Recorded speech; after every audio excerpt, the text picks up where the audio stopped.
जिनका मार्गदर्शन प्राप्त हुआ है देश के लोकसभा के हमारे माननीय अध्यक्ष माननीय श्री ओम बिरला जी, राज्यसभा के उपसभापति माननीय श्री हरिवंश जी, उत्तर प्रदेश विधानसभा के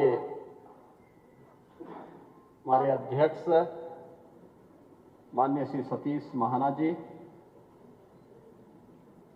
सभापति विधान परिषद माननीय कुंवर मानवेंद्र सिंह जी, देश के विभिन्न राज्यों से यहां पर उपस्थित सभी माननीय विधानसभा के अध्यक्षगण, विधान परिषद के हमारे सभी माननीय सभापतिगण,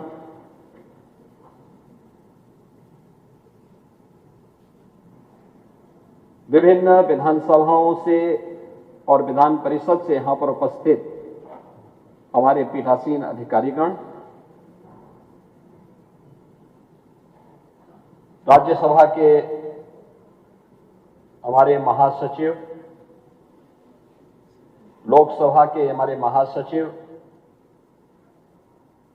विभिन्न विधानसभाओं के प्रमुख सचिवगण,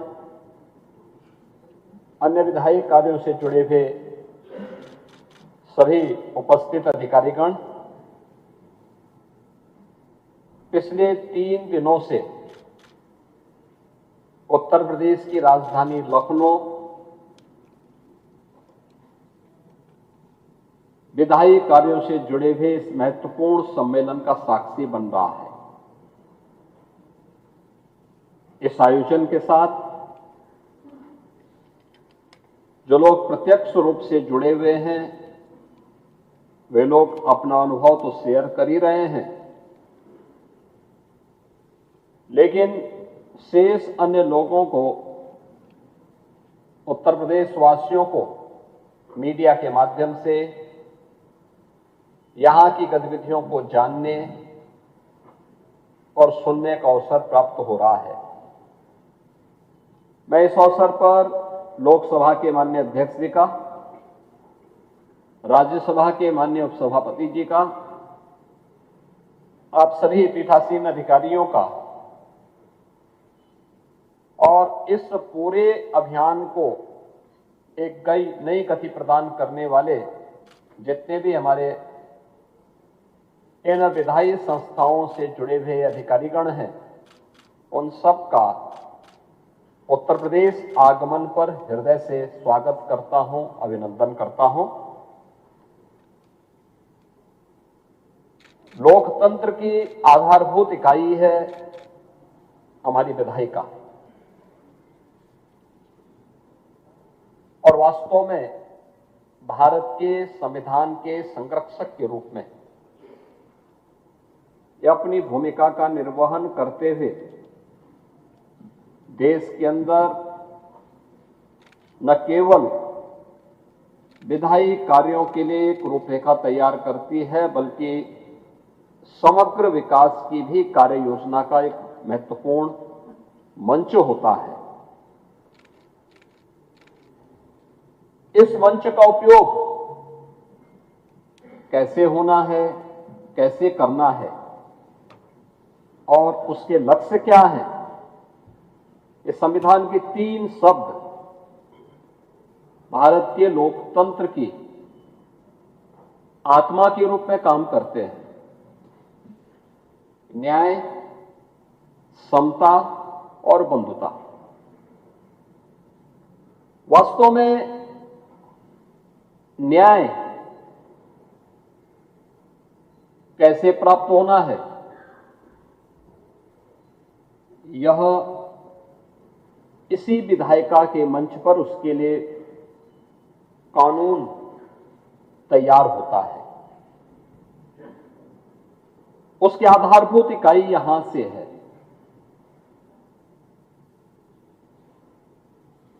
सरकार की योजनाएं समता मूलक समाज की स्थापना में योगदान दे सकें, उसकी कार्य योजना का स्थल भी यही हमारी विधायिका का मंच बनता है। और बद्धता का उदाहरण तो प्रस्तुत स्वयं ये विधायिका करती है, जहां पे सहमति और असहमति के बीच समन्वय करते एक बेहतरीन संवाद के माध्यम से हम उस अभियान को आगे बढ़ाते हैं, और यह हम लोगों को देखने को मिलता है। यह हमारा सौभाग्य है कि हमारे देश में लोकतंत्र के सर्वोच्च संस्था अत्यंत मजबूत है, दुनिया के लिए एक नई प्रेरणा है। अंतिम पायदान पर बैठे हुए व्यक्ति के आवाज को उसके जनप्रतिनिधि के माध्यम से देश के सर्वोच्च सदन में रखा जा सकता है, उसकी आवाज भी वहां पर सुनी जा सकती है, उसी मजबूती के साथ सुनी जा सकती है। इसकी प्रेरणा का केंद्र बिंदु है हमारी संसद। हर तबके का व्यक्ति वो अपनी बात को रखता है, उसकी आवाज सुनी जाती है, उसके माध्यम से देश के अंदर योजनाएं बनती हैं। और मैं तो अक्सर इस बात को कहता हूं, मुझे 5 बार लोकसभा में रहने का सौभाग्य प्राप्त हुआ था, और मुझे इस बारे में बहुत गौरव की अनुभूति होती है कि हमने सामान्य जीवन में सरकार की गतिविधियों, आपसी व्यवहार और कैसे नियम के अंतर्गत इन कार्यक्रमों को आगे बढ़ाया जा सकता है, इन सभी को देश की संसद के अंदर सीखा है, जाना है। और मैं अक्सर कहता हूं कि जो भी विधानसभा या विधान परिषद केवल संसद के नियमों को, परिनियमों को एक बार अवलोकन कर लें, उसका प्रशिक्षण ले लें, उसको अपनी विधानसभा को संचालित करने में बहुत कठिनाई नहीं होगी और बहुत आसान भी होगी। और मैं धन्यवाद दूंगा कि हमारे विधानसभा के माननीय अध्यक्ष श्री सतीश महाना जी ने 2022 में अध्यक्ष विधानसभा का बनने के बाद मैंने उनके सामने इस बारे में रखा। मैंने कहा था, देखिए एक सामान्य से उदाहरण है। मैंने कहा, देखिए हमारे यहाँ क्वेश्चन आवर में स्टार्ट क्वेश्चन 20 होते हैं, लेकिन पता लगता है कि ये सवा घंटे, 1 घंटा 20 मिनट का जो क्वेश्चन आवर होता है, इसमें केवल 2 से 3 सदस्य ही बोल पाते हैं। वो एक एक व्यक्ति 15-15, 20-20 सप्लीमेंट्री, और फिर उसमें भी ऐसे ऐसे प्रश्न करते हैं, तो जैसे प्रश्न होते हैं वैसे उत्तर भी आते रहते हैं। क्या ये हो सकता है कि हम इसको संसद की तर्ज पर आगे बढ़ाएं? देखिए, हमारे लिए प्रेरणा कोई और नहीं था, हमारे लिए प्रेरणा संसद थी, और उन्होंने तत्काल उसमें संशोधन प्रारंभ किए, यहां की नियमावली में परिवर्तन किए। परिणाम क्या है? अब आप यहां देखेंगे सवा घंटे में 20 स्टार्ट क्वेश्चन, और हर एक स्टार्ट क्वेश्चन के प्रश्न के साथ, हर एक तारांकित प्रश्न के साथ 2-3 सप्लीमेंट्री भी पूछ लिए जाते हैं, और मंत्री भी तैयार होकर के आता है, प्रश्नकर्ता भी तैयार होकर आता है, सभी संतुष्ट होते हैं। अधिक से अधिक जनप्रतिनिधियों की सहभागिता सदन के अंदर देखने को मिलती है। यानी नियम परिनियम भी अगर हम कुछ कर रहे हैं तो संसद उसका आधार बन सकती है। तो हमारे पास दुनिया की सबसे बड़ी लोकतांत्रिक संस्था के रूप में भारत की संसद है। उसके प्रति श्रद्धा और सम्मान का भाव हर भारतवासी का दायित्व बनता है। दूसरा, भारत, जिसके बारे में आदरणीय प्रधानमंत्री जी बार बार कहते हैं कि भारत दुनिया की लोकतंत्र की जननी भी है। हमारे यहां बताइए ना, त्रिस्तरीय पंचायत की व्यवस्था हमने बाद में लागू की, लेकिन गांवों में सरपंच की व्यवस्था और पंचीय की व्यवस्था ये प्राचीन काल से थी, यानी ट्रेडिशनल थी। हम लोगों ने उसको अपने जीवन का हिस्सा बनाया था। यानी हम लोग उन चीजों को लेकर के जिसके बारे में राष्ट्रपिता महात्मा गांधी कहते हैं, ग्राम स्वराज की परिकल्पना को साकार अगर किसी ने किया था, हमारे गांवों ने किया था। वो गांव कहीं का भी, उत्तर हो, दक्षिण हो, पूरब हो, पश्चिम हो, देश के अंदर रूप, रंग, वेशभूषा, खान पान अलग अलग हो सकते हैं, लेकिन उत्तर से दक्षिण तक, पूरब से पश्चिम तक पूरा भारत एक भाव और एक भंगिमा के साथ बोलता है, एक साथ सोचता है, एक साथ उसकी भावनाएं होती हैं, एक उसकी आस्था होती है। और उस आस्था को जोड़ने का आज हमारे पास सबसे सशक्त माध्यम हमारी संसद है। हमें उस संसद के प्रति उस भाव को देखते हुए उसको आदर्श के रूप में अगर हम आगे बढ़ाएंगे तो मुझे लगता है कि हमारी विधायिका और मजबूत और सशक्त होगी। मैं धन्यवाद देना चाहूंगा कि इस दौरान चर्चा परिचर्चा होने के साथ ही इस 86वें पीठासीन अधिकारियों के सम्मेलन में जो 6 महत्वपूर्ण प्रस्ताव पारित हुए वो बहुत अभिनंदनीय है। प्रधानमंत्री जी ने देशवासियों को देश की आजादी के अमृत महोत्सव वर्ष में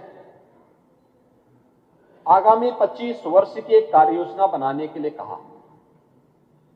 विजन 2047 विकसित भारत, और विकसित भारत की उस परिकल्पना को आज यहां पर भी पारित करते हुए एक संकल्प के साथ हम आगे बढ़े हैं।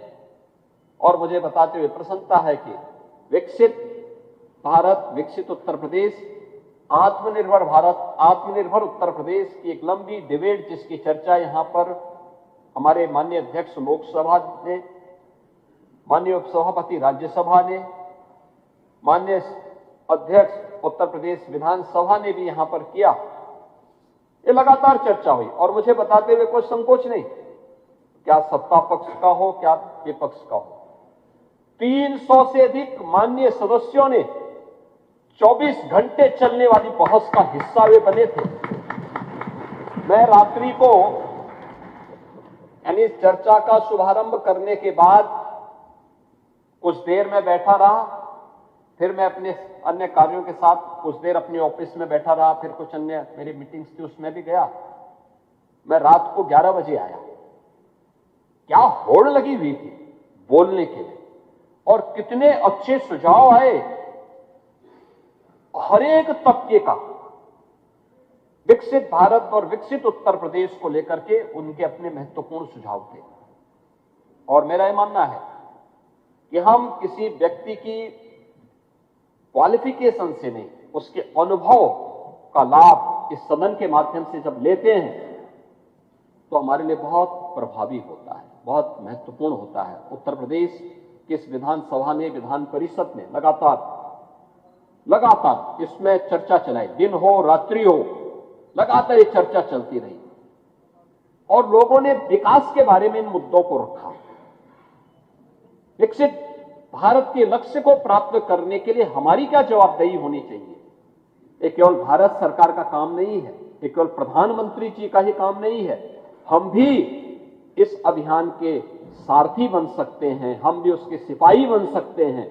और उस अभियान के साथ जुड़कर चर्चा हुई और मुझे बहुत अच्छा लगा कि पीठासीन अधिकारियों के इस सम्मेलन में भी इस प्रस्ताव को पारित करते हुए प्रभावी ढंग से इसको आगे बढ़ाने के लक्ष्य के साथ विकसित भारत की परिकल्पना को साकार बनाने की दिशा में किए गए प्रयासों को एक सार्थक गति प्रदान की है।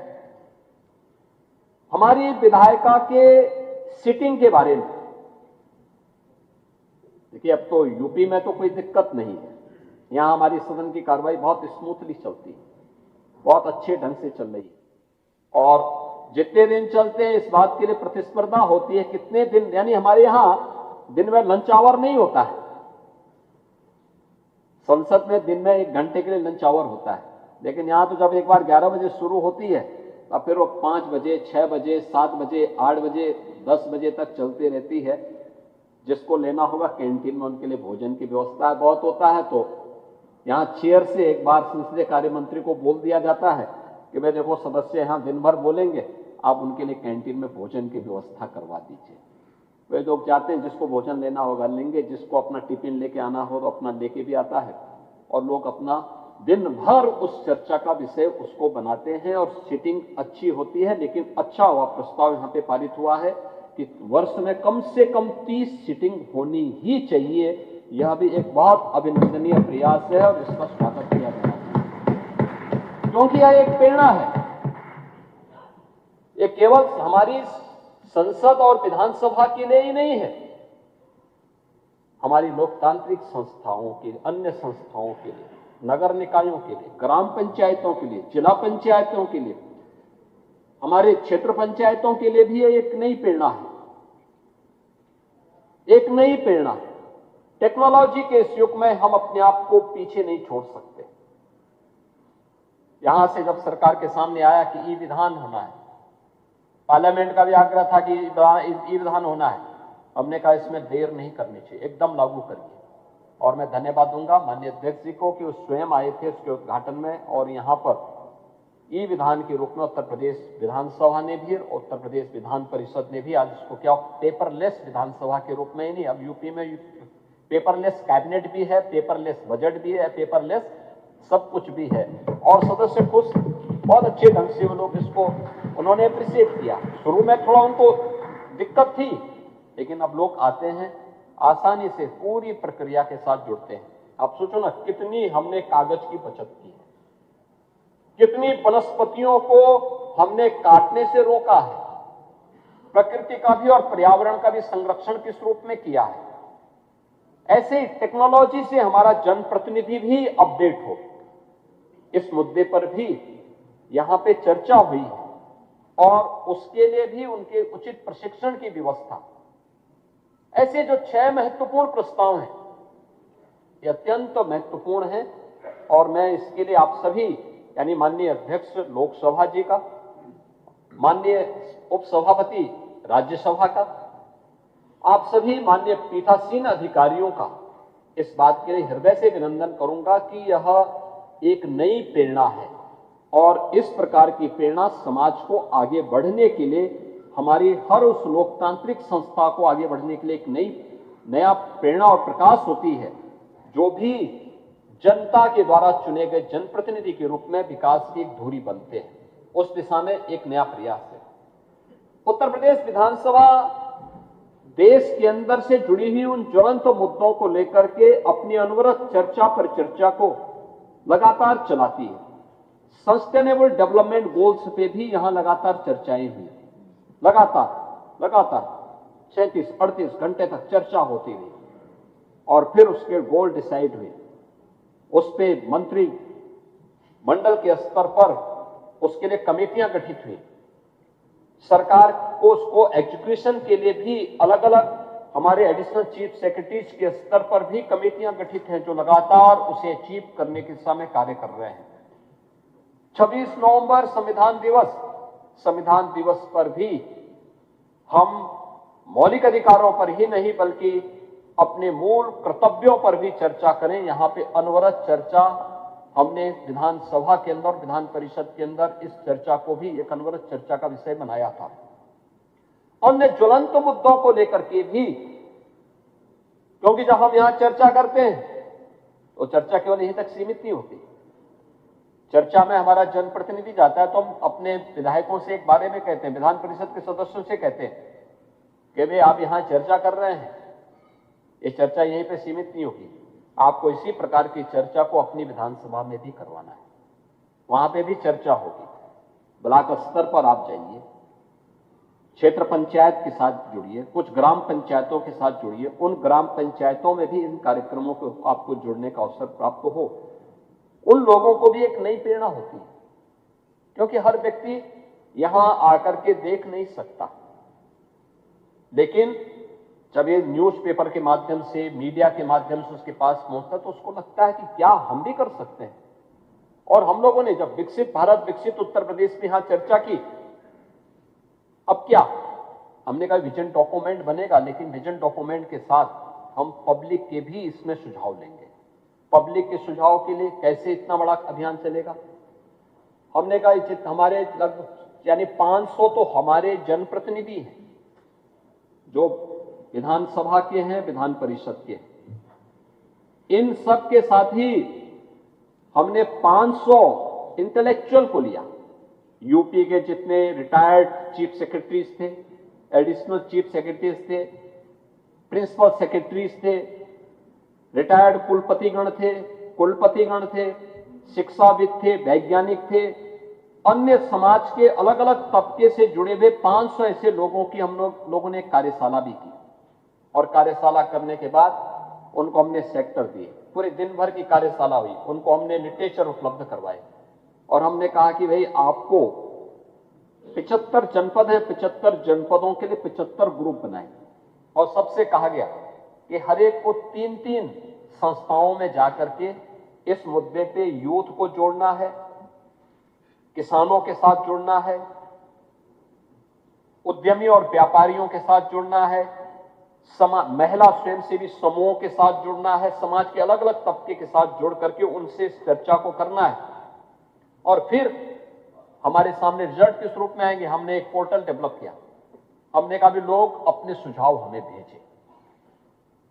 आप आश्चर्य करेंगे, 98 लाख सुझाव हमारे पास आए थे विकसित भारत, विकसित उत्तर प्रदेश के लिए, जिसमें एआई टूल के माध्यम से आईआईटी कानपुर के साथ मिलकर के अब हम उसको फाइनल रूप दे रहे हैं कि अलग अलग सेक्टर में किन किन लोगों ने अपने सुझाव दिए, क्या क्या सुझाव आए हैं, उन सुझावों को फिर विजन डॉक्यूमेंट का हिस्सा बना करके यूपी अगले जो भी हमारे 21 वर्ष बाकी हैं विकसित भारत यानी देश की आजादी के शताब्दी महोत्सव के लिए, उस विजन डॉक्यूमेंट को हम फिर यहां पे लॉन्च करेंगे, उसको आगे बढ़ाने का काम करेंगे, जिससे वह हमारी एक कार्य योजना हो जाएगी और बेहतरीन परिणाम आएंगे।